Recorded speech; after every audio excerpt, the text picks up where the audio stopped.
Alhamdulillahi Rabbil Alamin. Wa bihi nasta'inu ala umuri dunya waddin.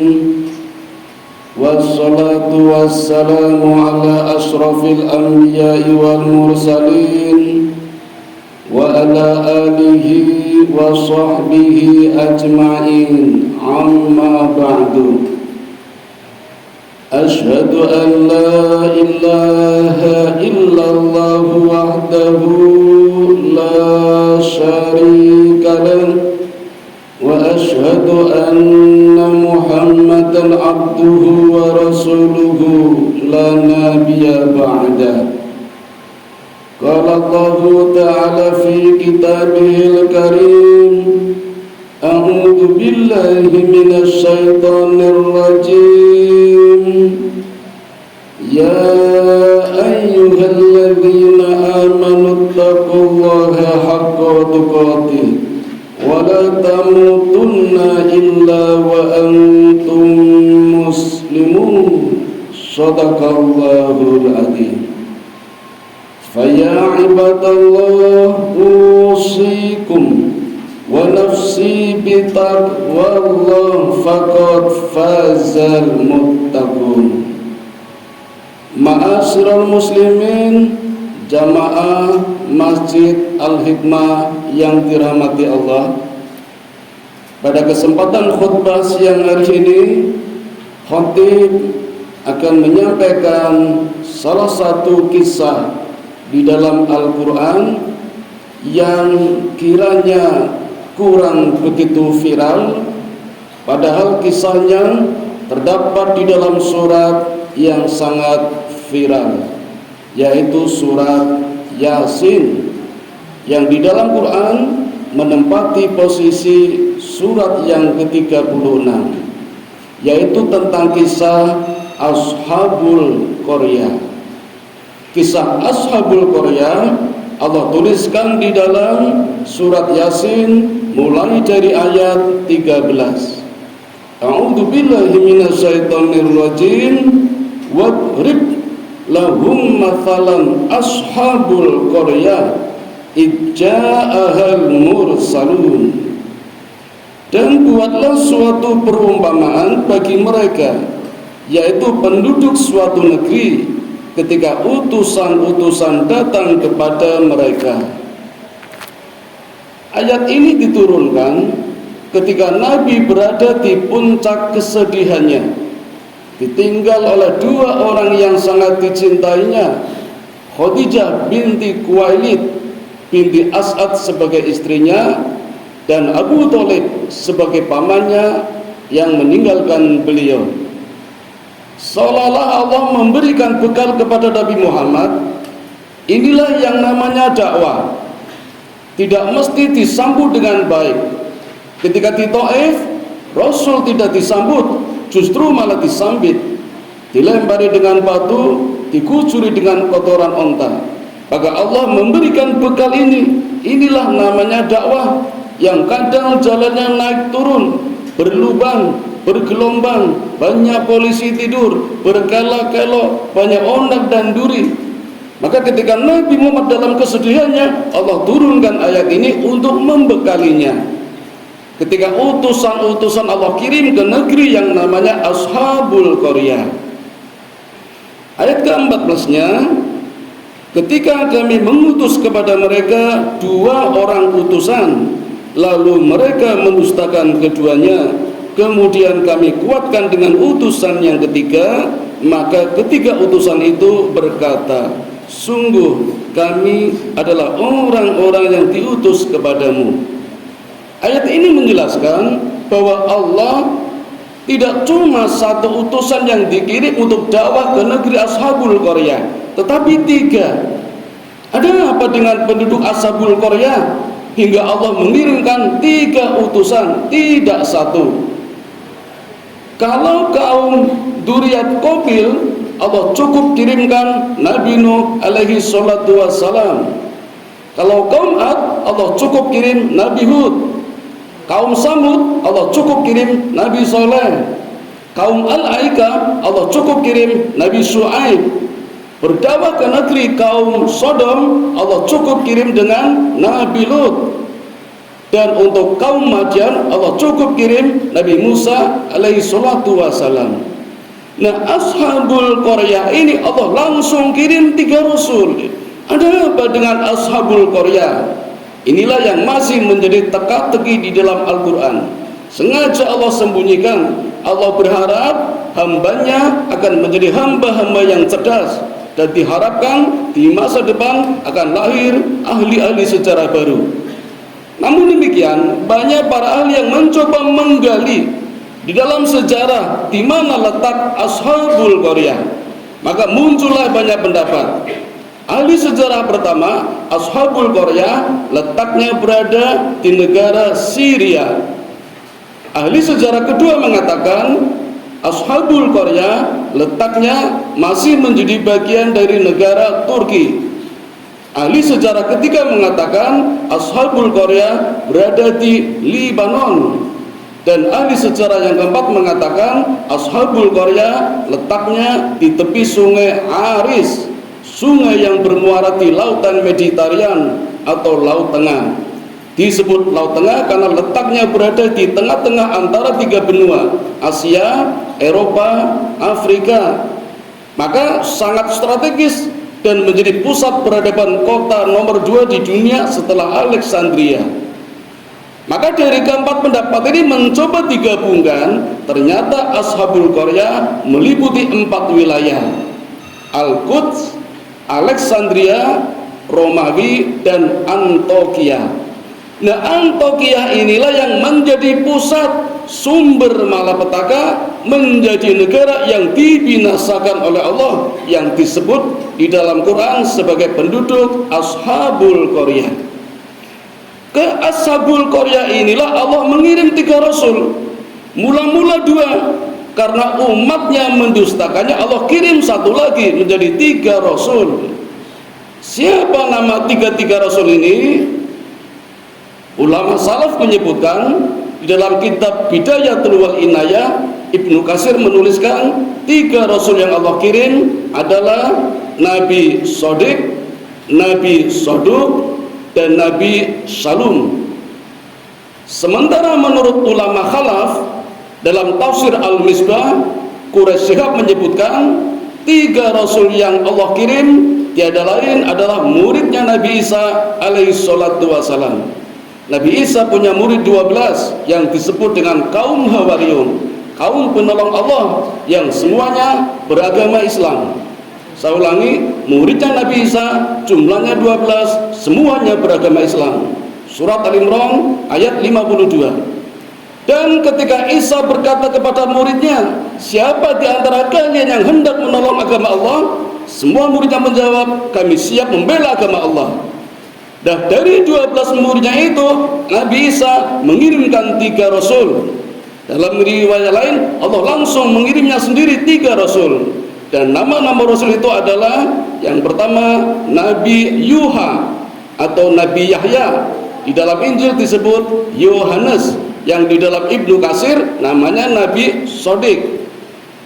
Yang kedua Nabi Bulis atau Bulus, yang dalam kitab Injil namanya Nabi Paulus, dalam Ibnu Katsir namanya Saduq. Dan yang ketiga adalah Nabi Sam'un, lengkapnya Sam'un An-Nughazi, yang di dalam Ibnu Katsir namanya Nabi Shalom. Jadi orangnya sama tapi memiliki banyak nama. 3 nabi ini, yang 2 dari golongan non-Yahudi dan yang 1 dari golongan Bani Israel. Bagaimana Allah mengirim 3 rasul ini? Yang pertama 2, Nabi Shadiq dan Nabi Saduq. Ketika Allah kirim ke negeri Ashabul Qaryah, melalui pintu utara, di tengah jalan bertemu dengan seorang lelaki tua. Jangankan bisa melihat, orang tua ini tidak punya mata. Maka 2 nabi ini mencoba menyembuhkannya atas izin Allah. Dan 2 nabi ini memang muridnya Nabi Isa yang dibekali mukjizat dapat menyembuhkan, bahkan bisa mengembalikan mata. Maka mencoba dengan membuat gulundungan dari tanah liat, dipasangkan di depan wajahnya, Dengan izin Allah, maka lelaki tua ini bisa melihat atas mukjizat Allah. Sebagai penggantinya, orang tua ini berkenan mengikuti dan masuk ke dalam ajaran yang disampaikan oleh dua orang ini. Maka kembalilah ke rumah dengan dua nabi ini. Sampai di rumah ternyata dijumpai anaknya yang juga berpenyakit lumpuh, lepra, kusta, dan selama 70 tahun belum sembuh juga. Maka dua nabi ini pun menyembuhkannya, dan atas izin Allah anaknya yang lumpuh kembali sempurna. Berita kesembuhan ini ternyata menyebar sampai ke istana kerajaan. Maka raja pun memanggil kedua orang ini. Yang raja ini belum tahu kalau dua orang adalah rasul, taunya manusia biasa. Maka raja mencoba meminta kedua orang ini untuk menghidupkan orang yang sudah meninggal. 7 hari sudah meninggal tetapi belum dikubur. Atas izin Allah pula dua nabi ini mampu menghidupkan orang yang sudah meninggal, layaknya mukjizat yang Allah berikan kepada Nabi Isa. Melihat dua rasul ini mampu menyembuhkan berbagai macam penyakit, mengembalikan penglihatannya, menghidupkan orang yang mati, maka raja tidak yakin lagi kalau ini manusia biasa, pasti ini orang yang luar biasa. Maka terbongkarlah penyamarannya kalau dua orang tadi adalah nabi atau utusan Allah. Ayat berikutnya menjelaskan, mestinya Ashabul Qaryah senang dengan kedatangan dua rasul ini. Tapi apa yang terjadi? Ternyata Ashabul Qaryah, masyarakat kampung negeri ini punya kebiasaan melakukan tatoyur. Apa itu tatoyur? Percaya kepada hal-hal yang mistik, dan punya kebiasaan setiap hendak bepergian, setiap hendak bekerja selalu melepaskan burung gereja. Dan kalau burung gereja itu terbang ke kanan, maka pertanda akan datang kebaikan. Dan burung gereja terbang ke kiri akan tanda datangnya keburukan. Keyakinannya lebih kuat daripada kebenaran yang disampaikan oleh dua rasul ini. Dan ternyata hadirnya dua rasul ini, burung gerejanya terbang ke arah kanan, pertanda akan ada keburukan. Sehingga kebenaran yang disampaikan dua rasul ini tidak diyakininya, lebih percaya kepada burung gereja yang biasanya terbang dari kiri ke kanan. Maka dua nabi ini pun ditahan, dipenjara untuk dieksekusi. Maka Allah kirim satu rasul lagi, rasul yang ketiga dari Bani Israel, namanya Nabi Sam'un. Allah kirim yang ketiga. Dan kasusnya juga sama. Dengan kehadiran Nabi yang ketiga, menjadi 3 Nabi sekaligus yang menjadi tahanan orang-orang Ashabul Qaryah.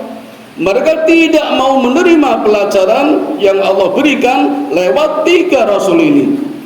Ashabul Qaryah banyak belajar dari pengalaman. Hancurnya umat-umat terdahulu yang disalahkan adalah nabinya, bukan umatnya.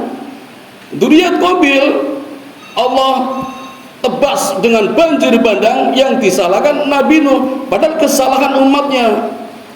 Kaum Ad yang disalahkan Nabi Hud, bukan umatnya, padahal yang salah adalah umatnya. Kaum Samud yang disalahkan Nabi Soleh, padahal yang salah adalah umatnya. Kaum Sodom yang sering melakukan praktisi seksual, itu yang salah umatnya, tapi yang disalahkan oleh kaum Ashabul Qaryah adalah Nabi Lut. Kaum Al-Aqiyah kesalahannya menyembah pohon, tetapi yang disalahkan ketika musibah datang adalah Nabi Syuaib. Begitu pula kaum Madian, hobinya menyembah binatang, menyembah hewan, menyembah sapi, menyembah banteng. Ketika musibah datang, yang disalahkan adalah nabinya, Nabi Musa, bukan umatnya. Nah, belajar dari sinilah maka kedatangan 3 rasul tidak membuat mereka senang. Mereka khawatir akan datang malah petaka yang besar. Maka mereka menolak kehadiran 3 rasul ini. Jadi mereka melakukan yang namanya takdzib, kebohongan dan mendustakan. Lalu apa yang diminta mereka? Mereka minta rasul yang lebih baik, bukan manusia. Kalau manusia sama saja dengan kita, sama-sama lemah, kata umatnya. Mereka minta rasul dalam bentuk malaikat. Sangat tidak mungkin Walaupun Allah sangat mungkin, tapi kalau Rasul berupa malaikat, yang ada bukan ketaatan tetapi ketakutan. Bagaimana tidak? Bentuk malaikat yang asli sangat menyeramkan. Dalam kitab kumpulan hadis-hadis salafi, Allah menggambarkan ketika Allah menciptakan malaikat Ridwan, lalu Allah memerintahkan kepada Ridwan untuk terbang menuju ke surga Naim.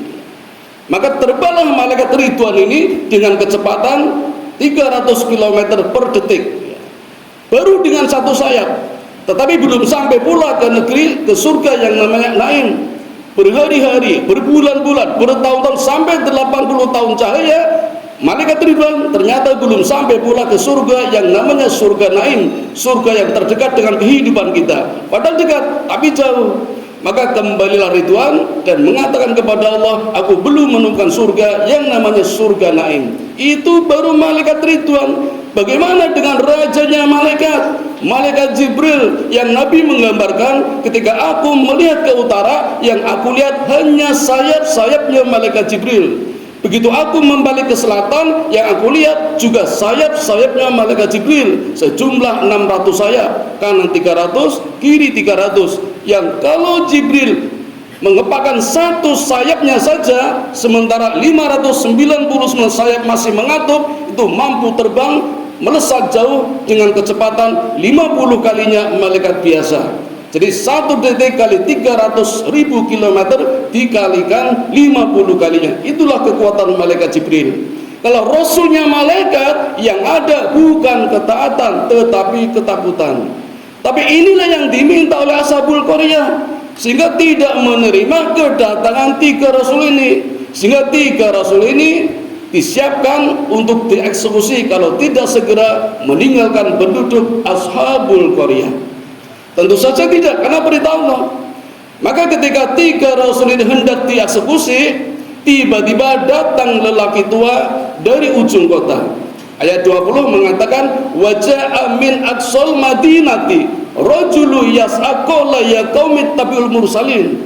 Datang seorang lelaki dengan bergegas, yang tiada lain adalah orang yang ditolong oleh 2 nabi tadi, namanya Habibun Najjar. Dalam kitab lain namanya Habibun Munir. Inilah yang menolong 3 Rasul ini dan mengatakan, ya kaumku, bebaskanlah 3 Rasul ini yang datang dengan membawa kebenaran. Ikutilah mereka, di mana mereka ikhlas tidak meminta bayaran. Ikutilah aku, yang aku juga sudah mengikuti ajaran mereka. Ternyata ucapan Habibun Najjar ini membuat Ashabul Qaryah marah, karena ternyata Ashabul Qaryah menyaksikan di depan mata salah satu umatnya menjadi pengikutnya 3 Rasul ini.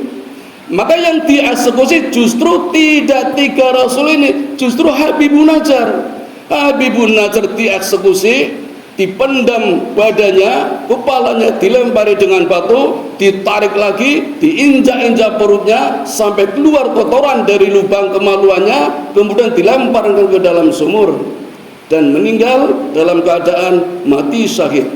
Allah menggambarkan dalam surat Yasin, kilat khulil jannah. Kata Habibun Najjar, sekiranya kaumku tahu kalau aku masuk ke dalam surga, pasti tidak akan mendustakan 3 Rasul tadi. Nah hadirin, inilah kisah Ashabul Qaryah, satu negeri yang dibinasakan Allah karena menolak ketika kehadiran 3 Rasul ini. Bagaimana Allah membinasakannya? Allah cukup mengirimkan malaikat Jibril, dan dengan satu sayapnya malaikat Jibril mengatupkan pintu gerbang, pintu masuk Ashabul Qaryah, dan hanya dengan satu teriakan seketika semua penduduk Ashabul Qaryah tewas dalam kondisi yang sangat mengenaskan. Inilah penggalan kisah Ashabul Qaryah, satu negeri yang dibinasakan oleh Allah. Mudah-mudahan ada manfaatnya dan kita bisa belajar untuk menghindari perbuatan-perbuatan yang menjadikan Allah murka kepada hamba-hambanya. Amin ya rabbal alamin. Wa qur rabbirfir warham wa anta khairur rahimin.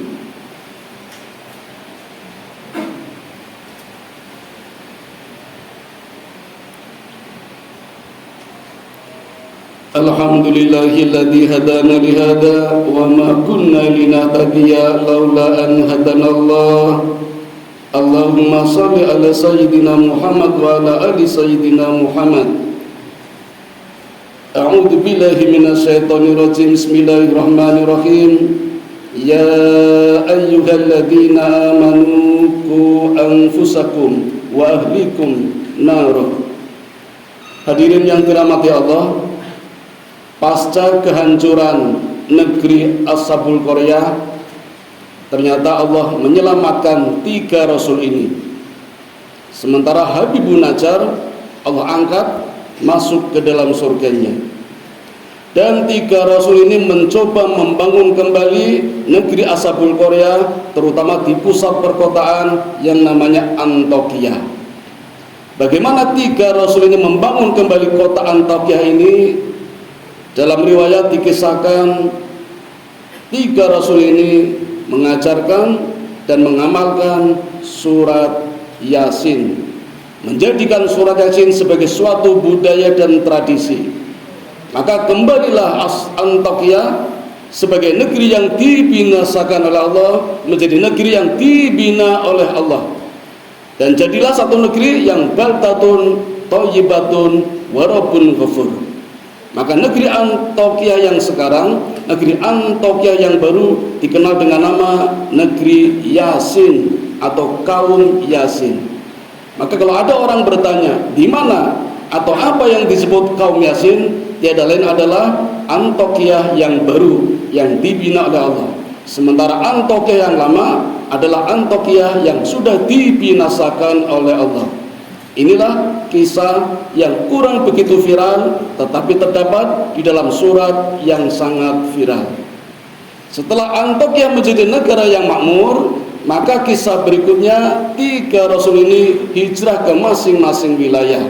Nabi Samun hijrah ke Romawi, Nabi Shadiq hijrah ke Irak, Damaskus, dan Nabi Bulus hijrah ke Baitul Maqdis. Bagaimana riwayat berikutnya bisa dikaji kembali dalam tafsir-tafsir yang membahas tentang surat Yasin dan surat-surat yang lain. Mari selanjutnya kita berdoa bersama-sama, mudah-mudahan kita bisa belajar dari kisah-kisah terdahulu yang memberikan pelajaran kepada kita bagaimana kita taat kepada Allah, hidup dalam satu negeri di mana negeri itu dicintai oleh Allah, bukan dibinasakan oleh Allah. A'udzu billahi minasyaitonir rajim. Bismillahirrahmanirrahim. Innallaha wa malaikatahu yusholluna 'alan nabi. Ya ayyuhalladzina amanu shallu 'alaihi wa sallimu taslima. Allahumma shalli 'ala Muhammad wa 'ala ali Muhammad kama shallaita 'ala Ibrahim wa 'ala ali Ibrahim wa barik 'ala Muhammad wa 'ala ali Muhammad kama barakta 'ala Ibrahim wa 'ala ali Ibrahim innaka Hamidum Majid. Allahumma ighfir lil muslimina wal muslimat wal mu'minina wal mu'minat al ahya'i minhum wal amwat innaka sami'un qaribun mujibu da'wat wa qadiyal hajat wa qati'us syahwat. Allahumma inni as'aluka ilman nafi'a wa rizqan thayyiba wa amalan mutaqabbala. Allahumma inni as'aluka al-huda wa tuqa wal afafa wal ghina. Allahumma ij'alni syakura waj'alni sabura waj'alni fi 'ainin shahira wa fi a'yunin nasi kabira. Rabbana dhalamna anfusana wa illam taghfir lana wa tarhamna lanakunanna minal khasirin. Rabbana atina fid dunya hasanah wa fil akhirati hasanah wa qina adzabannar. Wa sallallahu ala sayyidina Muhammadin wa ala alihi wa sahbihi ajmain. Subhana rabbika rabbil izzati amma yasifun wa salamun alal mursalin walhamdulillahi rabbil alamin. Wa la dzikrullahi akbar. Aqimis shalah.